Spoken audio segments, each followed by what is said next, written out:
Men should love feminists because feminists actually love men. I know, weird concept. Feminism isn't men bad, women good. We're not trying to destroy men. We're trying to free them from a personality prison built in like 3000 BCE. Think about it. Patriarchy tells men, don't feel, don't cry, don't connect, don't be vulnerable, don't need anything. I want you to feel, I want you to feel something crazy, crazy, amazing. Hey, crazy, amazing humans. So you just heard from our guest, Leah Van King, whose wildly popular Instagram has built a powerful community around saying the quiet parts out loud. So we're so excited to have her here with us in the studio today. Leah talks about power, gender roles, aging, male loneliness, women's self-trust, and what it means to live without constantly making yourself smaller. Right, right. And this conversation is all about understanding. It's about healing. It's about building a world where women do not have to disappear to be loved and men do not have to dominate to be respected. That's right. Hey. Yeah. Leah, we're just so happy to have you here in studio.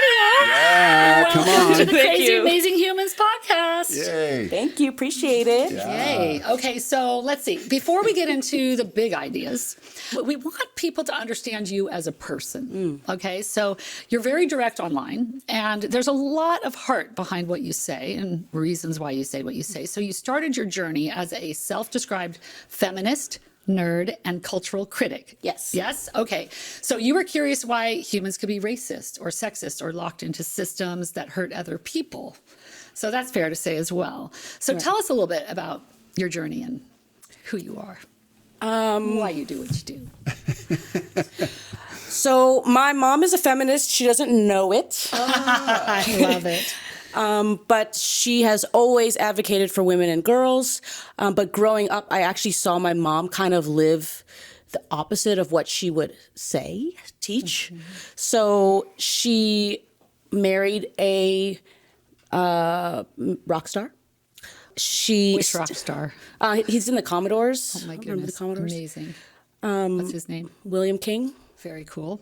Amazing. He's a trumpet player and one of the founding members of the band. Awesome. But my mom has a tremendous amount of talent and always wanted to be an actor. And she never pursued it. She only pursued motherhood, which she wanted to be a mom. But there was much more to her that she wanted to have fulfilled that she never went for. And she always had reasons. She always said, I'm too this, I'm too old, I'm too overweight, I'm too, just all these excuses, all these things. And I saw her not going after the life that she really wanted. And it was a waste in my eyes because I saw how brilliant she was. Wow. Like, she can write poetry like, I mean, you know, Walt Whitman, like, she, you know what I mean? Like, she's a genius. Yeah. She actually is a genius. Wow.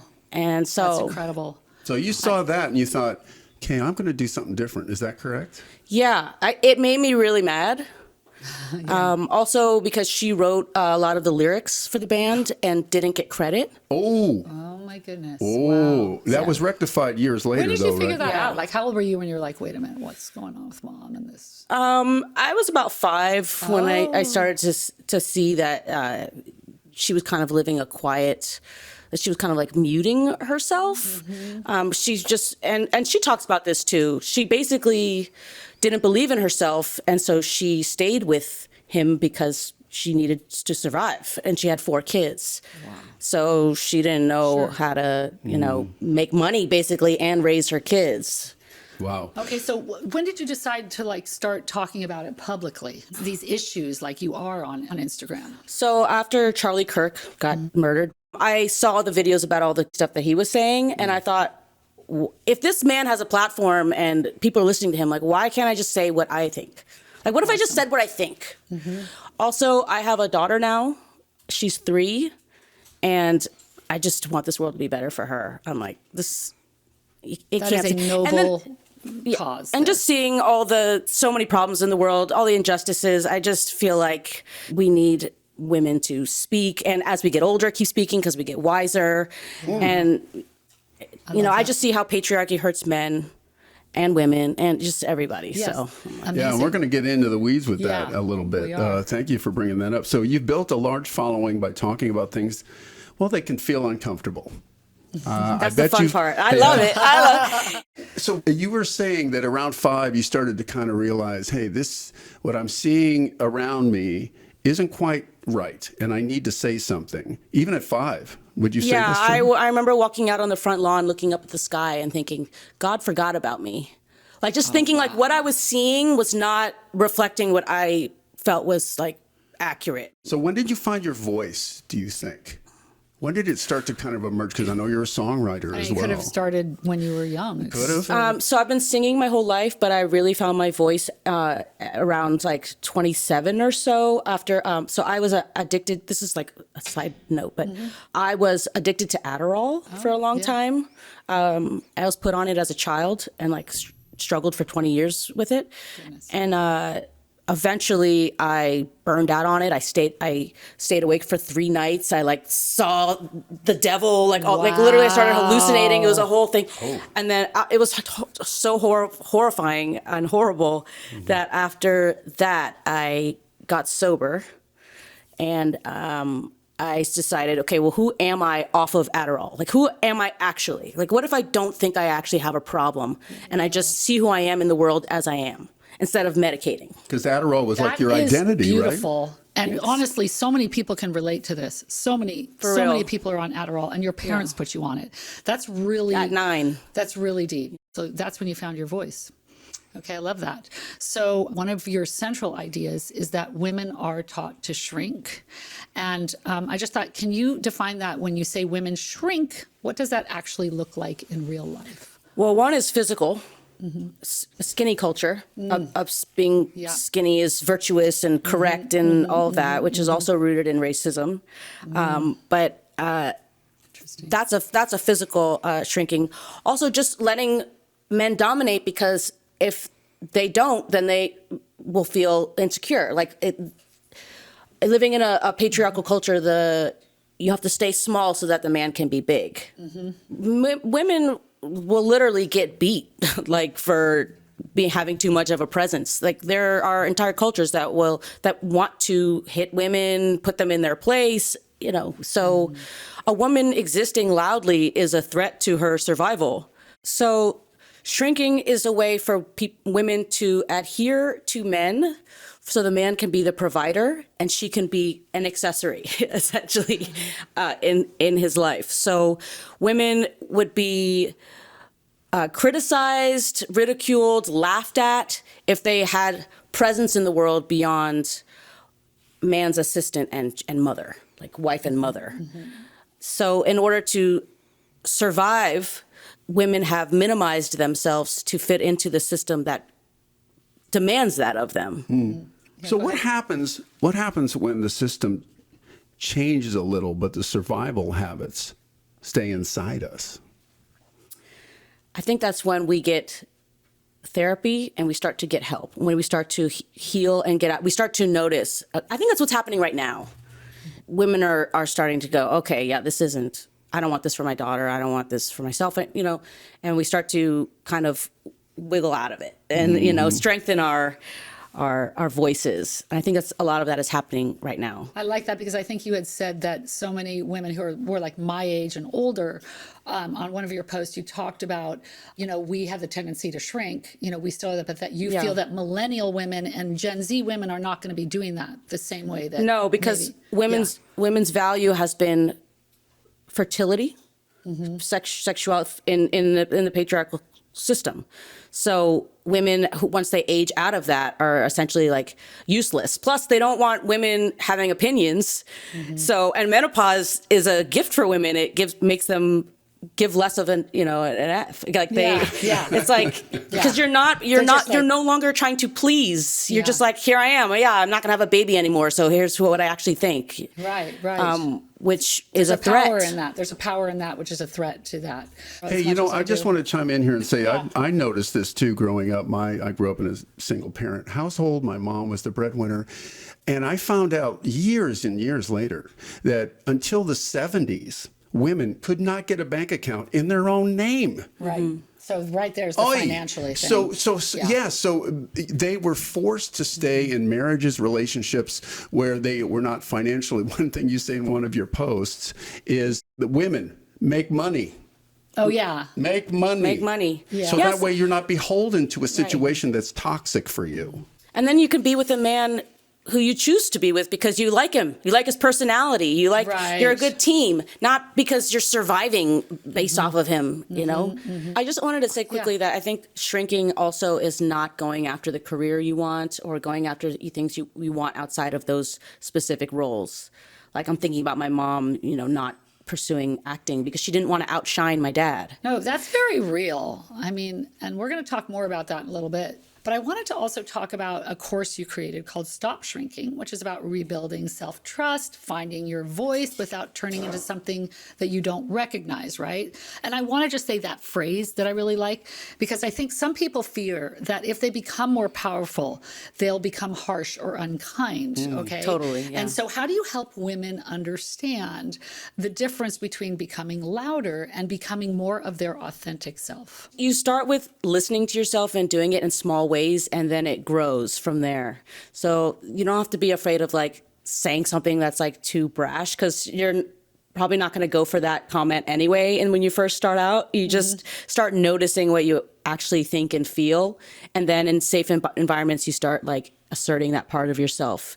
And then it gets stronger and stronger and stronger until before you know it, you're kind of not afraid of being a bee, you know, and you trust that you'll do it with kindness. Like there is a kindness to being not blunt. There is a kindness in just telling it like it is. Patriarchy harms women, yes, but it also harms men. And for men listening who hear the word patriarchy and immediately they feel accused, right? How would you explain it in a way that invites them in rather than pushes them out? How would you build a bridge in that way? Well, patriarchy is a show. It's a performance of you're in charge all the time, you make all the decisions, instead of actually getting to know someone, men and women, and letting ideas come to the top, that the best ideas for the solution come to the top. And under patriarchy, you know, men are not encouraged to feel, they're not encouraged to cry. I feel like so much of patriarchy is about not being a girl, for boys to not be anything that comes, you know, that's why empathy is not encouraged. And so for men, you know, they don't get, men are human beings, you know, and under patriarchy, they're like a forklift with a beard, you know. We need more men to feel like full human beings. We're both more like each other than we've allowed ourselves to accept, you know. And that can happen. It's true. It's true. I think, go ahead. I was just going to say, you know, and a byproduct of this, and I think whoever you are as a guy, I think you see this to be true. There is an epidemic of male loneliness out there. So let's talk about that. You addressed it. You continue to address it. It's everywhere right now. So a lot of people, I think, frame it as women will not date men anymore. Yeah. But your take is different. You connect it to emotional and relational skills.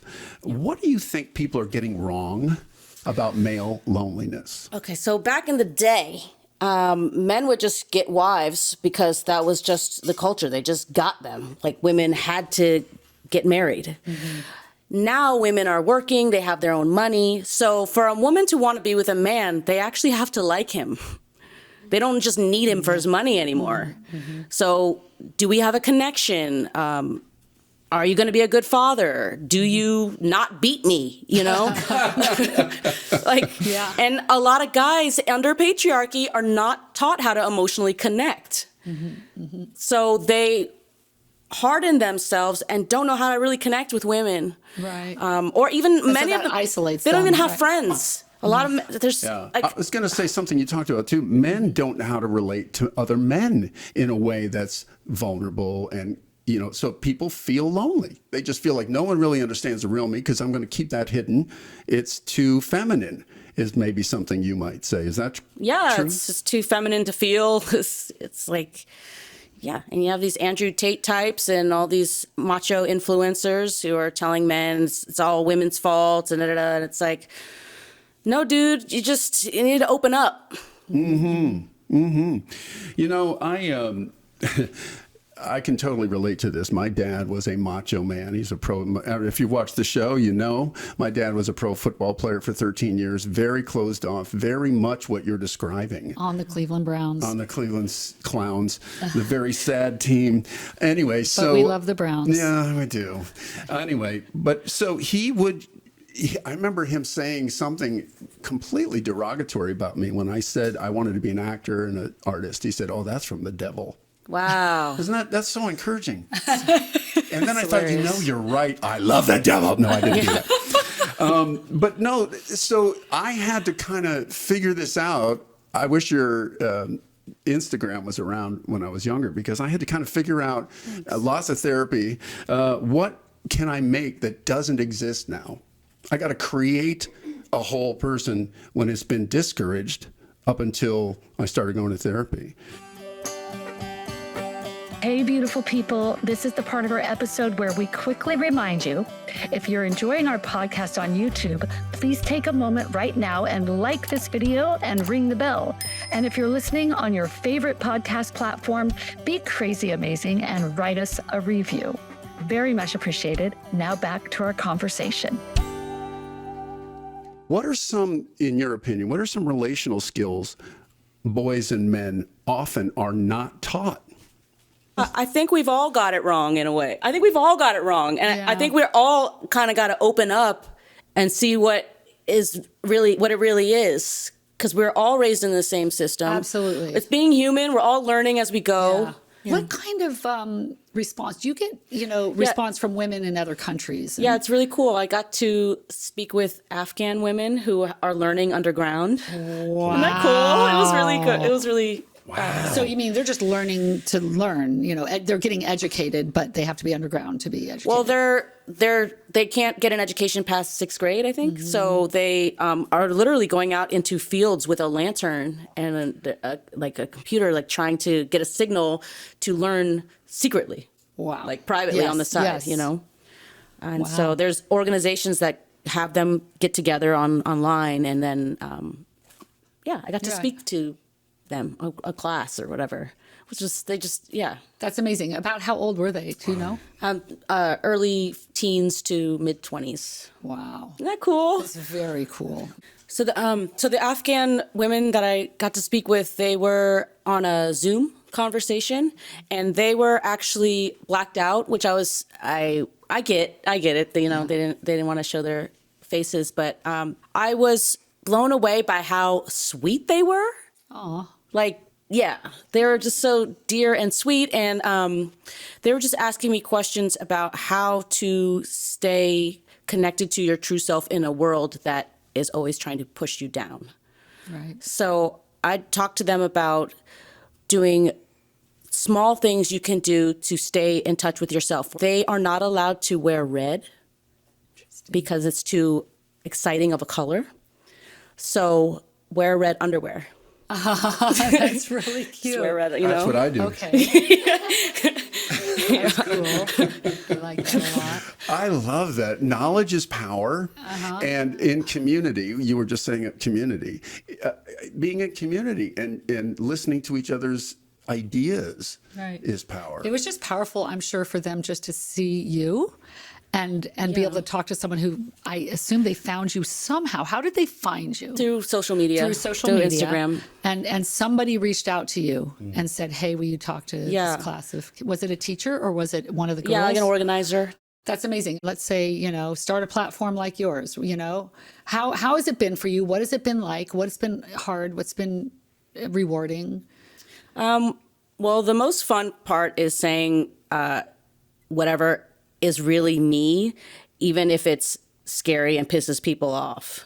It's really fun. Well, that's good. And then have you ever, what about comments? Like when you get, hate. comment. I got a lot of hate comments. Those are a sign of success because you can't have people love you if you don't have people hate you. It's true. Not everyone's going to like you. Wow. That's for sure.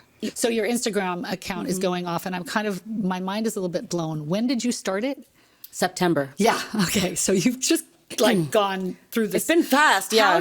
How did it grow so fast? What is it, and what do you feel that people are really connecting with, and that kind of idea? Well, I talk a lot about, how women people please, and I think part of the way I come off on my platform is I'm kind of a bitch. But no, it's as long as we all think that bitch is good. Yeah, because it's just you're being your authentic self. Right? I love that. The bitch means because I take charge here. Okay, I like that. Yeah. Okay, because I take charge here. Yeah. Bitch. Yeah, Love absolutely. it. Yeah, and witch is woman in total control of herself. Oh my gosh, thank you very much for those two things. Wow. I love those. Right? Yes, that's Reframe. fantastic. Yeah. Fantastic. So you got this idea to start this. After Charlie Kirk got shot and I was Right. hearing everything that he was saying, I was like, why are people actually racist and sexist? Like otherwise intelligent people. How Right. can you be intelligent and be racist and sexist? Okay, so Like then- how, you know what I mean? Right. Yes. So then I looked into that and then I shared what I had learned. Why are so many people still racist and sexist? Let's talk about it. So at its core, racism and sexism are about fear. Fear of losing power, status, and control. A white nationalist is basically somebody who thinks society should be run by and for white people, and anybody else is a threat. It's insecurity disguised as ideology. They think equality is like a pie, where if you give someone a slice, it's less for them. But no, it's actually more like a light. And if everybody shines, the room is brighter. The lie is that you lose something when others gain. But it's not subtraction, it's actually multiplication. So why does being racist and sexist resonate with so many young white men? Well, because we live in a society that tells them that they're supposed to be on top. They're supposed to be the strongest, the providers, the leaders. But when life feels uncertain, jobs are unstable, women are demanding equality, people are celebrating diversity, they see a loss, not a gain. They want to be on top. You can't be equal. It's supposed to be me. And then extremist voices swoop in and say, hey, you're not failing. It's actually the gays, the women, the blacks. They all are taking your spot. And let me remind you of the truth. It's actually that if women get paid equally, there's more money in families and kids have better lives. If more people get educated, the economy grows and there's more jobs, not fewer. Hello. And if everyone feels safe to contribute ideas, we solve problems faster.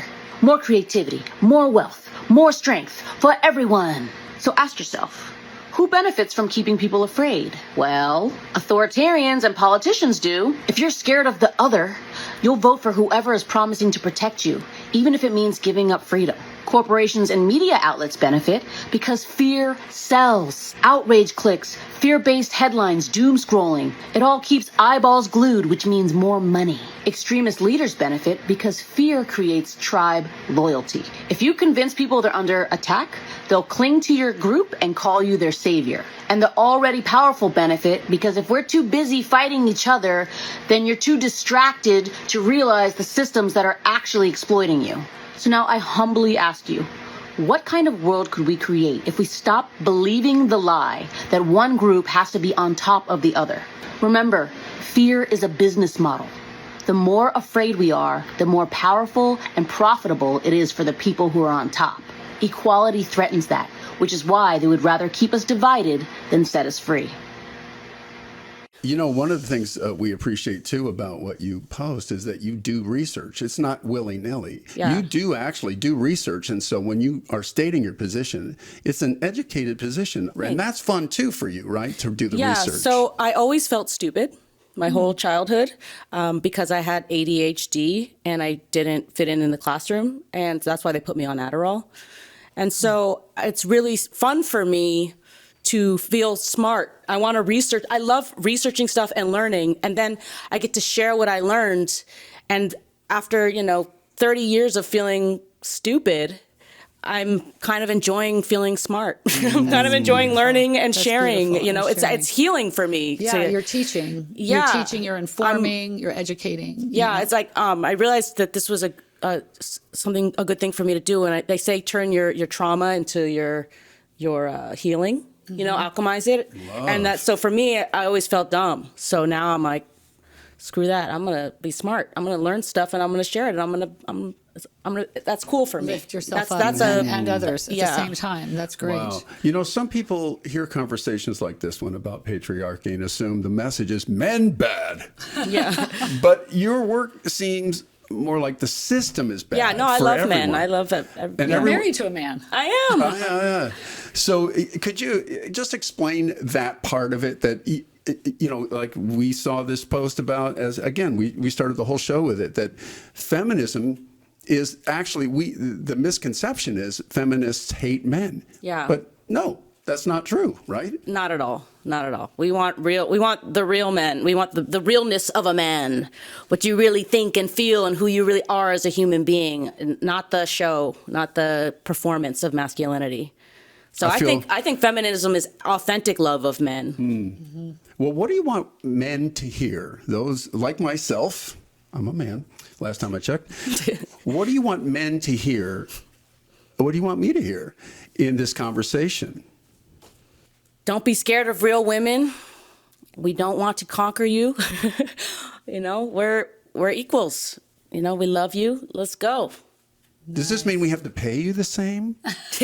Yes. Oh, okay. Please. And what do you, joking, and then what do you want women to hear in this episode? Don't be scared of your power. You know, don't be afraid of who you are, and let it out. Let it shine. The world needs you. You've been amazing. Yes. Thank you for sharing everything. So we always want at the podcast to have our listeners leave with something that they can apply to their own lives. And so you've already given us so much to think about and things to work on, but I want to make it really clear to everybody too. And just like you kind of did with those questions with Jefferson, what are some things people can do this week, let's say, to build a healthier culture for everyone? I think a big thing for the future and now is community building, especially as people are having less money. You know, like a lot of millennials and younger can't afford houses. And so we've become so isolated. And I think that asking for help is a big one. That's really, really hard for me to do. I struggle daily taking care of my kid. Like, I have a really supportive partner. It's not enough. Like, I need more help. I need more, you know? Yeah. So it's hard. And I'm making myself ask for help. Like, I literally just like called my dad and was like, will you help me pay for my kids' school? Mm-hmm. You know, I was really hard. Yeah. And so I think that we need to build community and connect, get to know your neighbors. By the way, we're all about that here. Yeah. Yeah. At my house, we are very much into our community and building and being there for neighbors and things. But that's so good. It's like being able to ask someone for help is really hard. Mm. It is. Yeah. It's really hard. Because we're taught hyper independence and it's a failure. Yeah. And then it's like if someone's asking you for help, as the person receiving that request, you know, they have to have, you know, mercy, you know, like, can you help them? If you can, find a way to help people, right? Yeah. Especially when someone, you know, humbles themselves to ask for help that normally wouldn't. Right. You know, somebody that in your life that normally wouldn't ask for help, but they actually like come and say, I need help. You know? And you know, there's something you said in another interview about how don't discard, and we've talked about it a little bit here already too, don't discard the elderly or those who are our elders. Maybe that's a better way to put it, because there's tons of wisdom in putting together community. You have said all age ranges, especially those with wisdom who are older. Don't shun them or marginalize them. Is that correct? That's absolutely 1,000,000% correct. Yeah. I do have a question. Where, since we're kind of wrapping it up, you have a course, right? Yeah. Called Stop Shrinking. Stop shrinking, people. Although I probably could Tell shrink. my bones that. Tell my bones to stop shrinking. Oh my gosh. All right. So, from where can And my muscles. I'm trying. where can people find out about that? Find you? We've been referring to your Instagram a lot. How does our audience find these awesome things that you're involved with? Thank you. So it's leahvanking.com. And Leah Van King across all social media handles. So that's LeahVanking. I love that. That's an awesome name. And then the Stop Shrinking course. Can you describe that a little bit, or how we can get involved with it? So that's a self-paced course, meaning it's a online course, and you take it as it's videos, and you take it at your own pace, and there's some worksheets that you can follow along with, and kind of like a little homework you can do if you choose to. It's designed for women to help them recognize the ways in which they have been shrinking and to act differently over time, like a little bit at a time and one day at a time, how to step into their power. This conversation has really been thought-provoking for me personally. I'm sure for Jefferson too. And I've been like, what part of me have I been shrinking that's finally ready to take up space? Dang Let's go. Yeah, so thank you for that. And thank you for being here with us in the studio today. Yay. And we have a parting gift for you. Yes, we do. Where did it go? And it's under your chair. It's under your chair. And it comes in a fantastic designer gift bag. Ooh. Crazy, amazing humans gift bag. We give these to everybody, but we thought So on it's a hat. Thank and, you. Wait, don't tell me what it is. I want to be surprised. So you can open it up. And also you get to take your mug that has your beautiful lipstick I was on hoping it was That's a yours. mug in here because I want one. That's It was yours only to take slightly home. used by the so previous cool. guest, so you can. No, he's kidding. That's your kidding. nice, I'm clean, kidding. I'm personal kidding. mug. Thank you. You're welcome. What is it called when you're I'm a unboxing? big Are mug you person. unboxing now? I'm so glad you're a big mug. I see your mugs on. I'm all about the mug. Instagram. Yeah, Okay. I'll put that I one on love my that. Instagram. Oh, amazing. Nice. You're How amazing. cute. Oh my gosh. I hope you like the little, I think that's called a dad cap. So, put on your dad vibes. Yeah. Am I A adorable? little bit of You're adorable. It's actually Yes. adorable. It's actually really good on you. Oh, nice. It's really cute. Nice. Okay. Okay. There's something else in there. One more thing Keep in there. going. Keep So we going. got the cute, crazy, amazing humans hat, dad cap that we like. And then this there's a another shirt? little something. Look at Yes, this. you Come got all the on. swag, girl. We got all the swag Right? for Come you. on. Sorry, we're like tied up in spaghetti. Yeah, but there's the shirt. baby. Wow, Yeah, that looks so baby. cute on you. Oh my gosh, And you're by the way, best. there's one more thing. It's red. It's red underwear. No, I'm Oh, kidding. no. That would Okay, be wait, terrible. where's That's the pen? silly. We'll do the pen after. So, we're just so grateful for your voice. We're grateful for your spirit and you being here today. Your honesty, the way you help people feel more themselves through your posts. I mean, you are changing the world. You're really, you're changing the world with what you're doing. So, we want to tell you to just keep shining your light, gorgeous. And remember that, Leah Van King, you are crazy amazing. Oh, I thought we were just going to stop at crazy, but I'll take both. You are and crazy amazing. amazing. You are Thank part of you. the crazy amazing humans This was tribe. so much fun. Today's episode of the Crazy Amazing Humans podcast is brought to you via Apple, Google, Spotify, or wherever you get your podcasts. All episodes are free, so make sure and subscribe today. We just want to thank you all so much for listening to the podcast today. It's because of you that it's possible. So thank you for being part of our community and listening. We really appreciate it. If you would like to support the podcast, to always like, subscribe, tell your friends about us, get on YouTube, go on Spotify, that kind of thing, Jefferson. Yeah, absolutely. As a matter of fact, go to our website, crazyamazinghumans.com. Why am I saying that? Well, number one, we're incredibly attractive and even more so there. But can I just say that there's stuff like this? Yes, merch. Yeah, like cute we cups. We got mugs, we got hats, we got t-shirts, and you can have it for your very own. The holidays are, only 6 months away. it's So shop now. It's a fabulous way to support the podcast. Thanks so much. And see you next time on the Crazy Amazing Humans podcast. I want you to feel, I want you to feel something crazy, crazy, amazing. If you have any questions or comments about today's episode, please make sure to write us at crazyamazinghumans@gmail.com. All right, high on Adderall.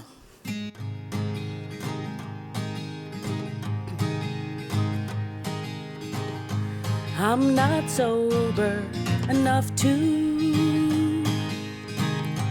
I'm not sober enough to save the world. Save the world. Just to save the world. 'Cause I'm high on Adderall, on Adderall. 'Cause I'm high on Adderall, on Adderall.